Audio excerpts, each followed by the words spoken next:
Don't shout. I went. I'm excited. Hello? Hello, is that Jace? Yeah. Jason, mate, it's Tippers from the G and Tippers show. How you doing? Hello, mate, how are you? Yeah, nice. Have you literally just parked? Yeah, just about 2 seconds ago. That is timing. That is timing. That's perfect. We should say to you, I'm Gareth, by the way, that Hello, that you're live on air. So we've just okay, cool. we've gone straight in with it. Alright. Yeah, I don't know how to work the desk well enough to have a chat before, to be honest. and there's no swearing. We do enough of that. Yeah, no swearing, nothing me. Nice one. So you're at a gig tonight, is that right? Yeah, I've just driven from my house in Essex to High Wycombe. It's about 2 hours to see Kids in Glass Houses. Nice one. Do you get out to a lot of gigs now? Not really. Tonight is a toss-up between them and a band called Romance I've just done. But it's our first gig, and we're still kind of working on the album. The album's being mastered on next week, so I've got the final mixes here, so I've got to come and play all the boys and mixes and kind of make sure that everybody's happy, before we send it to Ted over in New York to be mastered. So Nice. So it's sort of work as well. yeah, it's all work. It's all that's final, making a record's like doing DIY. It all starts off with kind of painting big walls, and it's all fun, and everyone's drunk, and then by the end of it, you're kind of doing the hinges and all the skirting boards and all that. And The boring bits. yeah, and it's that last 10% that takes, that's kind of takes the time. Fun, but I was going to say, getting there. we've actually had some people sort of tweeting in questions and stuff, and Ben in London actually asked, now you're sort of, well, he said now you're 40, 41. How old are you, Jace? 41, nearly 42. Oh, nearly 42, getting on. 42 at Christmas, 41 and a half. Are you still 20 at heart? I am. I'm not quite pubic yet either. I've noticed a few hairs. And my voice hasn't dropped either, as you can tell. Yeah, neither's mine, so. Yeah. So now I am about, I'm still 20. I was out this morning with my son on his BMX, and I started, we've got a skateboarding company that me and Dougie from McFly and my friend Bomber, who owns a big skate shop in Essex. Yeah. We run a called Zuki, and we sponsor some amazing skaters, so we're out with them all the time as well. Nice. And that keeps you young. So absolutely. yeah, we just sponsored Ben Grove, who's like number 8 in the world. He's amazing.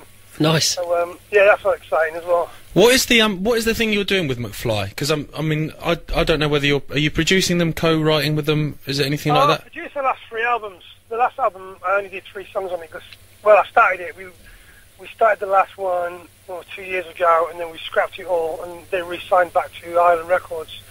So they kind of had the A&R taken away from them, and we scrapped all the songs. And I went off to do something else for their management, and then they went off to Atlanta to write with Dallas Austin. It's more R&B. It's not really my world, to be honest. And then that became the record, and then it came back to me, and I re-recorded a bunch of that. Cool. So I did the last 3 albums, yeah. So it's been great because we always go somewhere cool. We go to Australia to make it, and nice. Have a good time. And, Is it weird for you being the other side of it now? Is the industry changed a hell of a lot, or not? Yeah, the industry's changing awful. It's just budgets. It's nothing. I mean, apart from the fly, I don't really go around flying first class or anything. You've got to make a record for, back in my day when we made Monkey Kong, what our fee would have been to our Clay, the producer, sometimes is the entire budget now, sometimes even less. Jeez. So I have to make a decision whether I'm doing it for the money or for the band, and it's always for the band. But sometimes, there's a band I did last year called Romance, and I took them on. I got involved when they had 2 songs, spent most of the year writing with them and developing them and, nurturing them and stuff like that with the manager. And then I did demos with them, and then out of those demos, they got a deal with Universal, but even the budget for the album was terrible, really. I spent a year doing this.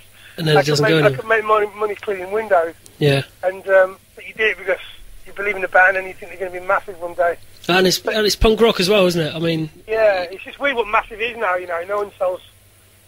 shocks your listeners to, 98% of music is stolen now. Yeah. That's insane. If you did that with any other industry, it'd be quite easy on it. You'd be in prison. Yeah, the music industry is pretty much over, thanks to people nicking it. And if only this is new, what difference it makes from what they're doing. They wouldn't do it, but it has a massive... The people who are getting hurt is the bands, People at record companies have still got jobs, and they still have the same salaries. Yeah. They're grown-ups, and they've got families and stuff, so just less of them. But it's the bands that don't have any record deals anymore. They have no money to do anything, they've got to get out and tour, and then the label takes all that as well. It's the kids in the bands that are hitting it. Yeah, I was going to say, because it wasn't that long ago. I mean, I saw you guys. You were actually my first ever proper gig when I was about 15, I think, and I saw you at the Wedgeridge in Portsmouth. That wouldn't have been proper then. It was awesome. I saw 2 or 3 there. Yeah, it was quality. I got out of school early. If my mum's listening, I'll be in trouble. But I got out of school early, got royally battered, and come over. It was quality. We used to love playing, Wedgie Drums when we played. That was the first ever gig where we felt like we had a gig. You know, we'd go around the country and we worked so hard, and we got a deal. I reckon we sat us down and went, right, you want to be a rock band then? And we were like, yeah. And they're like, right, we'll buy you a van to the Butters' van out of Tollsuport. Nice. And they're like, we want you to use it. And we did 280 gigs in the first year, 260 in the second year. Bloody hell. And we'd like drive from, we'd drive it ourselves. We'd go from Newcastle back to my place in London, then to Bristol, then back to London and up to Manchester. And it'd be non-stop. And, there'd be 20 people there, or there'd be one person in Leeds, or there'd be 50. And the Wedgie Drums was the first venue where we had, like, the front row. Felt like a gig, rather than people stood at the back hating us. I think I was in it. I always loved the Wedgie. I remember once you played Lake Tahoe, and there was a snow machine. Oh, yeah, we used to have that, yeah. That was amazing. I think I actually crowd surfed someone who dropped me on my shoulder blades on that gig, which wasn't very good. Yeah, the snow machines, it made the stage really flippy. Yeah. The promoter there at Wedgie Drums, Ian, he's one of the great promoters in keeping music alive at a lower level, and he was brilliant. He really, really promoted the hell out of us, really. So nice. Loved it. It was a great day. It was a long time ago, it seems. I was asked to say hello from a bunch of lads in the Geeks. The Geeks. You knocked around with them, didn't you, ages ago? I once got them drunk in my hot tub years ago. Yeah, my mate Simon, who's a drummer. Adam as well. Yeah, he said to say hello. Ah, cool, wicked. Yeah, they're all well, Simon's all married with kids and runs a car sale thing at the moment, so it's all everyone's grown up. It's mental.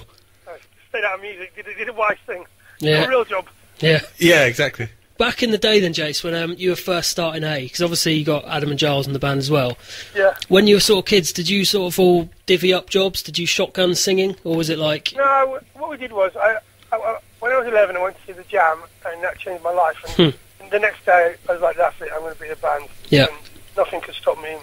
And, when people laughed at you, it just makes you more driven. Absolutely. And you used to have passion for it and stuff. I didn't even know what I was going to do in a band.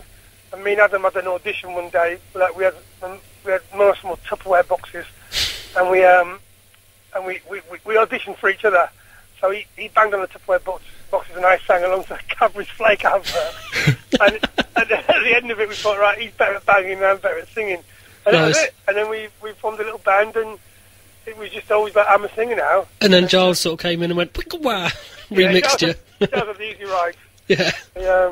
Well, Giles can do anything, so he's one of those people who just, he can fly planes and play keyboards and drums and guitars and build space rockets. He can do whatever he wants. I hate people like that. I just talk a lot and, That's the best. That's the best way. Will you get out again, do you reckon, and tour again? Yeah, we're writing next week. Mark's coming down next week, and we work at it.